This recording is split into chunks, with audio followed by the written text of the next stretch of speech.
Are we all prepared? Right. So firstly, I'd like to welcome you all to Beth's wedding, featuring me. So, me and my wife, from the bottom of our remortgage and crippling card debt, would like to thank you for coming all today. It goes without saying that it means so much for us that we're joined by family, friends, close acquaintances, distant acquaintances, work colleagues, friends of friends, family of friends, friends of family, and Danny Bowering. It's great to come into a room for the first time and see what Beth's been up to for the last year and what our credit card has been going on. Secondly, most of you have spent at least 10 minutes in the company of Beth and Linda or my mum, so I am going to absolutely relish the next 10 minutes of being able to say things without being interrupted. Before I spend the next 50 years pretending to listen. I do want to apologise in advance if I say anything that offends anyone. There may be the odd swear word for children or inappropriate comment. So if you do get offended quite easily, you are probably someone that Beth wanted to invite and not me. Firstly, I'd just like to thank Bert Sparrow, Charlotte and Jason, and obviously the team for this amazing venue.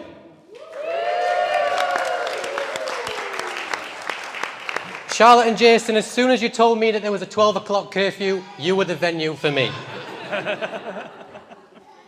Also, Brett and Liquid Catering team for the food, your ability to think on your feet, the last minute request that we made at 2 o'clock yesterday afternoon, and the back and forth emails between us and phone calls.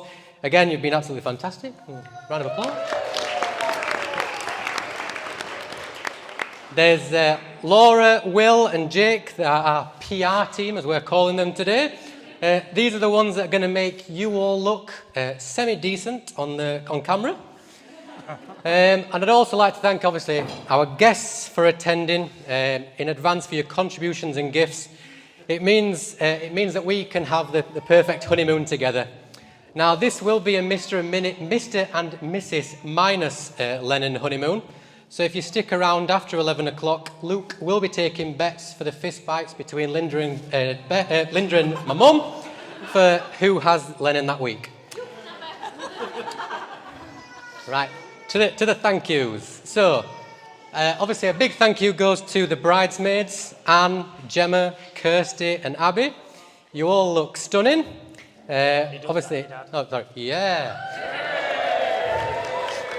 Making sure Beth stays sane is no easy task, and actually you didn't make that easy yourself at times when two of you decided to get up the duff.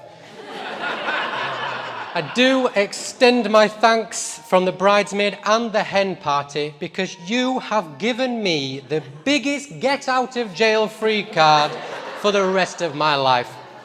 Had I have broken my arm, Beth would have broken my neck. Linda would have made sure it was broken, but the line "you have spoilt my wedding" will stay in the bank for the rest of my life. Again, the extent goes to thanks the groomsmen for standing beside me today, most of the day. I know it's not easy for you all to talk to strangers and to wear a suit that you didn't even want to wear. Even the shop assistant agreed with you that velvet wasn't the most popular of choice, which did make me want to buy it even more. Kieran and Alex, I first met you in 2014 when you were 13 and 16, and it's been an absolute pleasure to watch you grow into the successful men you are today. Luke and Mike, I first met in 1995 and 1997.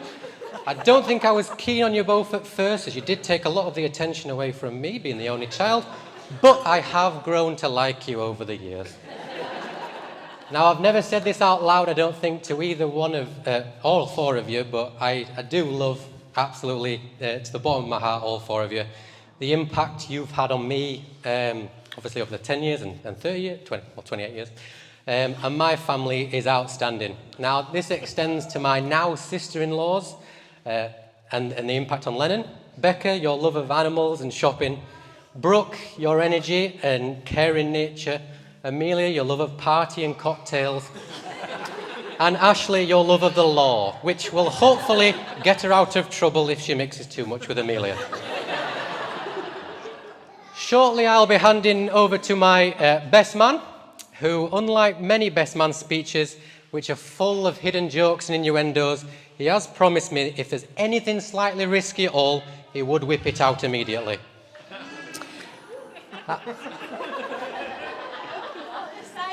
I think... Oh, are you kidding, Gail?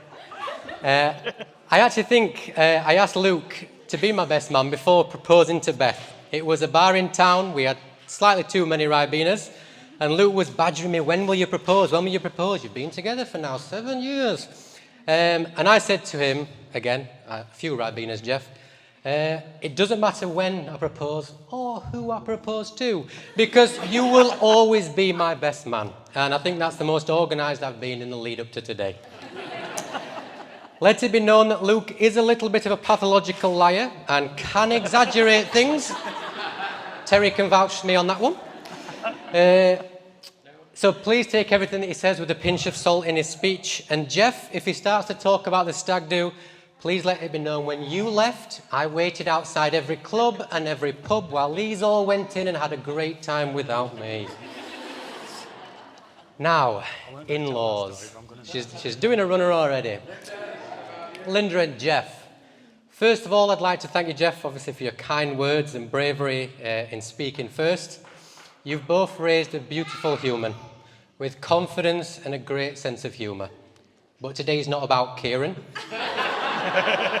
We are here to talk about Beth. When me and Beth first got together, Beth said the most important thing in her life was a family. And now, after having known you for 10 years, I can see why. Everything I love about Bethany is stored in your deep-rooted values of kindness, laughter, and family first. In the Schofields, I have found perfect in-laws. I always cringe when I hear jokes about difficult mother-in-laws, meddling and being overbearing, because in my own experience, this has been far from the stereotype. That is what you wanted me to write, isn't it? Jeff, you're always someone that I've looked up to, metaphorically. I remember going round to Beth's family home for the first time and meeting Jeff for the first time, and he wouldn't let us sleep together, which was a shame because he is a rather attractive man. I joke, but actually I was quite nervous meeting Jeff. From what Beth had told me, he comes from a massive family in Wombwell. He's a diehard Barnsley FC fan, and he uses the word cock as affectionate slang. I know now that I didn't need to be nervous at all, because actually we share many similarities. We both had a feminine twist to a manly drink with a Guinness and Black. We both have a weakness for things that go from 0 to 100 in the click of a finger, have sexy rear ends, and where one minor thing could cause a huge problem in our passion for Formula One. Yeah. And now we're both married to a wife who asks the question, but what if, when shopping online?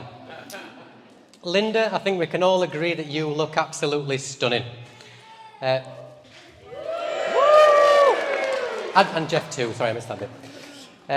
I could stand here today and these people, would expect me to make digs and compare you to a monster-in-law, and I will not be doing that. I could do, but I'm not going to. It was difficult to know if Linda liked me or not at the start. One day when I was trying to be helpful, to prove my worth as an early boyfriend of Beth's, I went to go get the Hoover from the cupboard, and there, looking back at me, was a picture of a calendar with Beth and her ex-boyfriend. I thought, I'll keep quiet, Tom, it's May. You and Beth, myself and Beth only got together in January. Maybe someone bought it for Linda as a Christmas gift, and she doesn't want to waste those precious family photos if I'm not going to stick around that long. That same calendar stayed in that same cupboard on that same month for 2.5 fucking years. I'd like to think you've come round to me now. If not, thank you for getting rid of the calendar. Sorry, that's Jeff's cupboard, yeah.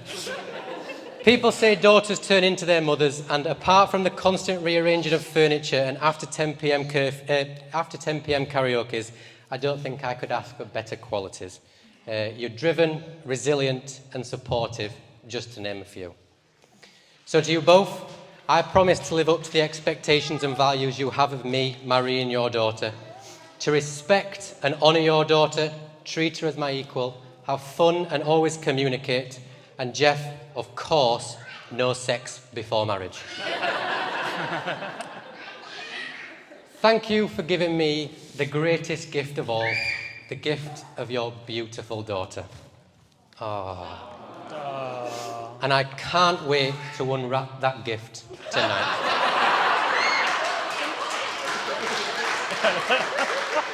I mean, I don't know what you're all thinking, but she's got a broken arm, she can't actually get herself undressed. Now, it's customary at the end of this section to thank you and again show appreciation for welcoming into your family, but I won't be doing that. And the reason for that is because you've made me feel welcome and a part of the Schofield tribe since day one, despite the calendar. I sometimes sit back, especially now with Lennon, and see you both at your happiest when you're surrounded by family. Whether that be a huge family gathering or the 9 of us sat watching films in enforced matching pyjamas. So thank you. I love you both.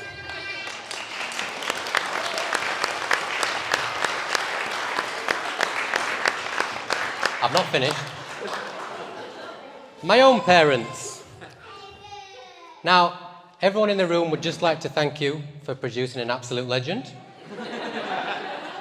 I may be your third favourite, but all these people are here for me today. Well, actually, this table's best family. These are just here for free food, and so it's pretty much this table here for me. I want to start by thanking you both for making Beth feel welcome from day one again, and approving of her from day one, even after finding out she was a vegetarian. I'm sure Beth did wonder what she was getting herself in for at the start, mainly because there's 15 of us, family members, which to Beth's family is a small, intimate gathering. We do things slightly different. We go out for breakfast and not for tea. We change seats at meals to talk to different people. Dark humour and sarcasm are a form of love language. And we would drop absolutely anything to attend a general knowledge quiz. And still, Beth wanted to have the O'Hara name. It's not until you become a parent yourself that you realise the sacrifice and effort that's made in your early years. And reflecting back now, I probably did take a couple of years off your life. Whether it was being a bastard on holiday, walking off without no communication, or being far from perfect in school. So to say thank you just doesn't seem enough for the patience, guidance and support you've given me over the 30 years on planet Earth. With everyone here today, I just wanted to share a couple of life lessons that my parents have taught me, Luke and Mike, over the years. So Gail, Mum, whenever the 3 of us used to ask for anything or compare our childhood to other people's, they've got better things, why can't we stay out later? Mum's response was always, I don't care. We aren't them. Now, back then it was frustrating to hear, but thinking now we aren't anyone else. Beth and I may have taken an unconventional route and taken a little longer to walk down the aisle than other people, but we've done it our way and the way that we wanted to do it. We have jobs that we enjoy, we own our own home, we've travelled around the world, and we're happy for that we're not other people. And especially now as a parent myself, I still don't compare myself to others when I'm hanging Len upside down and feeding her McDonald's nuggets just to shut her up. Dad, whenever the 3 of us did jobs around the house or anything related to our careers, Dad would always say that it is Japanese management technique to only do things once. Don't stop and start something and follow it all the way through. Now, it wasn't until researching for this speech that I actually found out that you talk a load of bullshit. Because there is no such thing as Japanese management technique. But there is a Japanese proverb, ichi-go ichi-i, for anyone fluent, which is the concept of treasuring the unrepeatable nature of a moment. And again, something that I will do moving into married life, living in the present, enjoying the happiness we have, and not just constantly searching for it. Both your influence on my life has been immeasurable. You've taught me the value of hard work and the importance of laughter. And again, like Reverend said earlier, I want our marriage to emulate yours. Congratulations for reaching your 30th wedding anniversary on Monday. Again, something that me and Beth long for. I also want you to know that when it comes to putting you both into a nursing home, I will be the last to say yes. So if we can all raise a glass, Mike would be the first, yeah. I'd like to toast to both sets of parents, because without you four, today would not have been possible without your financial support, your physical support, and your mental health support throughout the last 2 years. To parents? To parents. To Lennon, who's not here, but I'll do it anyway because I spent quite a while writing it. Lennon, you're my favourite under 2. Today is not about you, so I won't spend too long here. I just want to thank you for being a part of today, as I would not are legally allowed to use as many dad jokes in this speech. You may be tying for my favourite O'Hara member now, but you know I'll always crumble when your mums are out. Already I can see so much of I can see so much of Beth within Lennon, from the resting bitch face to the fiercely independent attitude. And whilst I'm very happy that she picks up most of her mum's good traits, please don't forget to inherit my humour and financially responsible skills. One day I'll be sat where your granddad's sitting and giving a speech at your wedding, whether you marry a wealthy man or a wealthy woman or some form of AI in the future. So I apologise now for any embarrassing stories. Now, everyone out of the way. The main person, to Beth. Now, to move on to my favourite over two, Mrs. O'Hara. She may be the last one in our household to take the name, but that doesn't make her any less special. I think we can all agree. An amazing teacher, 2 university degrees, a master's degree, a couple of published articles on education, and you're still dumb enough to marry me. Throughout our whole relationship, I've tried to avoid cliches. Roses on Valentine's Day, big cringy displays of affection on social media, and I want to continue that in my speech today. So I will be talking about my ex-girlfriends, the divorce rates of the United Kingdom, and death. We've been together now for nearly 10 years, so we aren't childhood sweethearts. I won't be standing here recalling stories of bunking off school to see each other, because I had 100% attendance for a full 5 years. We've lived lives before each other's and seen other people, some a lot more than others. Now there's a saying that goes, we all have 3 loves within our life. Now each love comes at a different time and it serves a different purpose. Now I know what you're thinking, everyone today. Tom, you're a young, athletic, funny guy. Surely you've had loads of girls. Funny. Athletic. Sumo is still athlete. But actually this proverb kind of fits my life flawlessly. My first girlfriend. My first love. The innocent love, the one bursting with intensity. Experienced at a younger age, it was difficult to comprehend because I was just so young. Any moment apart felt like torture. But we all know that love often doesn't last. The second love, my second girlfriend. The hard love, the one that brings those valuable lessons. It teaches you the most about yourself. You start to feel like a proper adult. It will feel like the most committed relationship you've been in. But again, as time goes by, you realise that something's not quite right. And then the third love, the unexpected one, the one that creeps up on you when you aren't looking to fall in love. At this stage in your life, you're already comfortable with who you are. You find yourself drawn to the person. But again, it is not in an intoxicating way. It is more than lust. It is more than romance. You're attracted to how they carry themselves, the things they say and the life that they've lived. You're captivated by how they make you feel about yourself. They see the beauty in your imperfections without the need to change you most of the time. There is no hiding or pretending to be someone else when you're around them. You have no expectations of each other because you fit like a jigsaw piece. It is the love you can grow old with. Now, Bethan is my third love. You're everything that I've just described and more. My only worry is that you have had 10 boyfriends. So maybe you're going by a different proverb than me. I suppose another cliche to avoid would be standing here and again exhausting the thesaurus of fantastic words to describe my love to Beth. And again, I could stand here and say empty single words to describe my love for you. I could say that you're kind and funny and beautiful, but so are the other 1,000 brides that I've watched on YouTube over the last 2 years. It's not the empty single words that I love about Beth, it's how she demonstrates them in the chapters that we live together. Your beauty is not in your Mediterranean Factor 4 skin or your long, fully natural brunette hair. Your beauty is in your courage and your bravery. To give everything a go, even if you know you'll find it hard, or if you're in at the deep end, as well as the shit times we've spent in hospital in the lead up to Lennon, and coping with the hypervigilancy through pregnancy.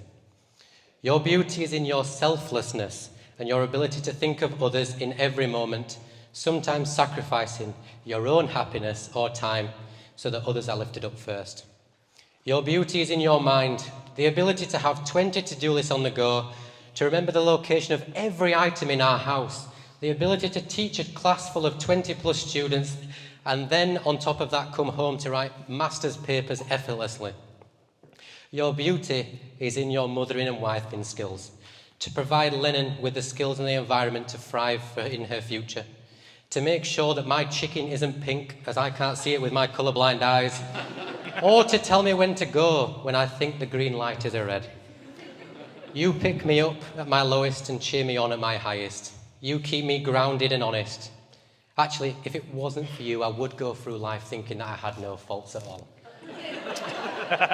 My life is better with you in it. When looking at research on marriage, some of the main data from 2021 shows us that 44% of marriage end in divorce. So by simple math, and I don't need Alex for this, that means that 56% of marriage must end in death. And as we all... Bear with me. And as we all know, when we die, there are 2 dates on our gravestone. The date of birth and your date of death.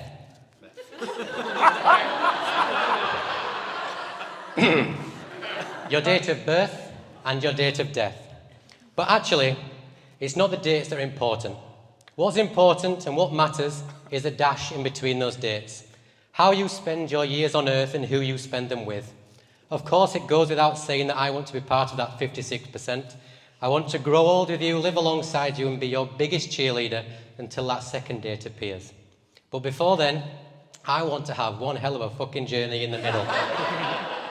Raising absolute legends, laughing together, singing together, sometimes crying together, sacrificing sleep for that next episode on Netflix, carpool karaoke to Disney classics like no one's watching, cooking a semi-edible Christmas dinner for the family, tolerating your mum and dad, tolerating my mum and dad, starting new traditions, turning into legendary grandparents ourselves someday, going on adventures far and wide, and drinking that much tequila that we can't stand up on the way back to the hotel room without propping each other up again.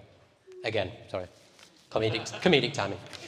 You deserve every moment of happiness throughout that dash, and I want to be there alongside you to help all the way to achieve it. So if we can all raise our glasses, constantly, consistently, continually, Mr. and Mrs. O'Hara.